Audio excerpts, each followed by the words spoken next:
We have to do everything in our power to protect them. These are our children. A strong message from the vice president speaking out against sex assaults and rapes on college campuses across the country. Numbers are coming in, staggering the frequency. This is the government picking up dozens of cases and legitimate questions as to whether or not the schools are the ones dropping the ball. And former Secretary of State Condi Rice says no to delivering the commencement address at Rutgers University. This after students and faculty protested her visit. However, one campus group, they're making a push to get her back in.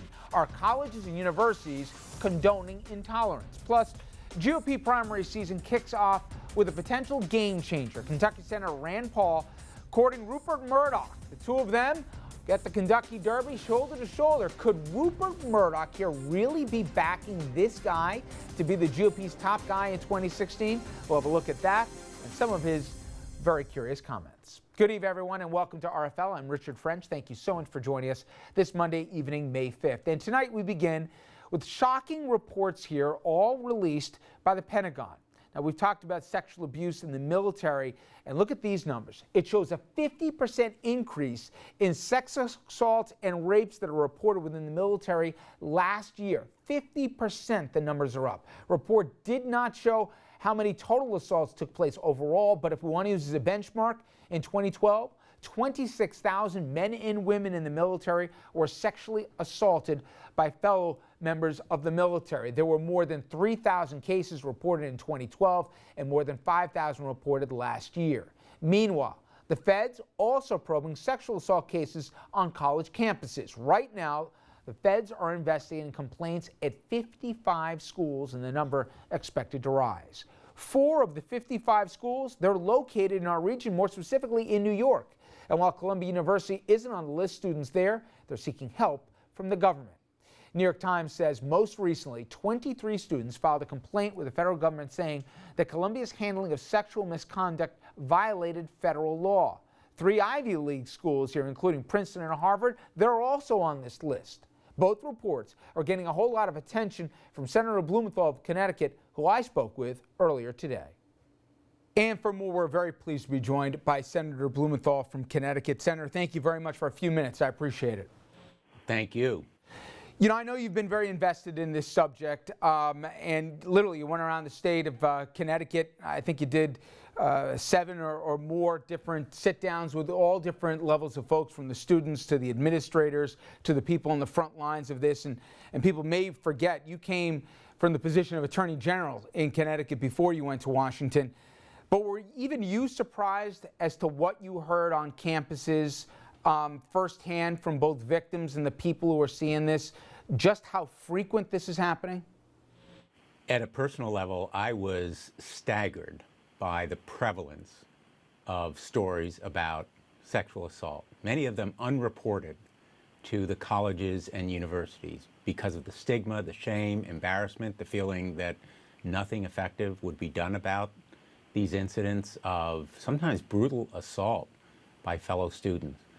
And so on a personal level, I was really angered, saddened, outraged by the very high incidence of this problem.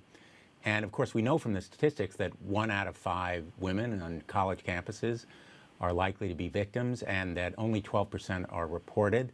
So I want to work with my colleagues, including Senator Gillibrand and Senator McCaskill, who's from Missouri, on trying to formulate ways that there can be more effective support for counseling as well as advocacy on behalf of these women. They're mainly women who are victims or survivors, and also support for the colleges and universities in their efforts to formulate more effective disciplinary processes, including, again, the advocacy also for the accused when they need counsel, because it has to be a fair process and it has to be effective, including punishment and the choice for victims to have confidentiality and resort to the criminal process if necessary. You know, one of the things, Senator, that at least I learned reading this is how frequently the victim knew, in most cases, her attacker. And I read a quote from a conservative think tank, the Manhattan Institute. And I think this speaks to some folks' perspectives on this, and I'd love to get your reaction. Heather McDonald, she recently wrote, "The reality on campuses is not a rape epidemic, but a culture of drunken hookups with zero normative checks on promiscuous behavior." Read between the lines, she's saying, hey, these people are getting drunk and they just don't know how to control themselves. What would you say to that? First, as a parent of 4 children, 2 having graduated, 2 still in college, I'm very much aware of the current college culture. But all too often, we've engaged in blame the victim. And that has to stop. We need to understand that rape is a crime. Sexual assault is a felony. And it's no defense to say that the victim or survivor was drunk. You know, Senator, I know you were very involved as it related to military sexual assaults, and I know you tried to push a bill to change, in effect, how these cases were processed.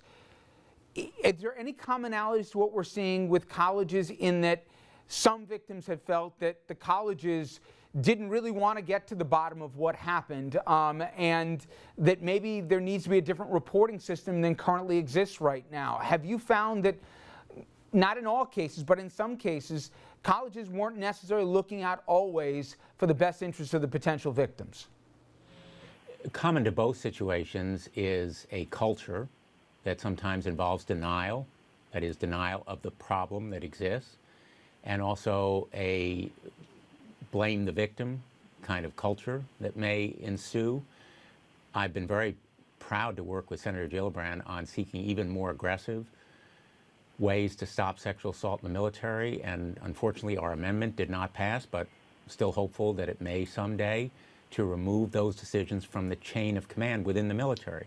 Similarly, decisions about prosecution ought not to be made by the college administrative staff. They ought to be made by the survivor or victim, whether to seek criminal justice, prosecution, or investigation. And what's common to both also is the fact that there's underreporting. Senator, thank you so much for a few minutes. Thank you for giving me this opportunity to talk with you.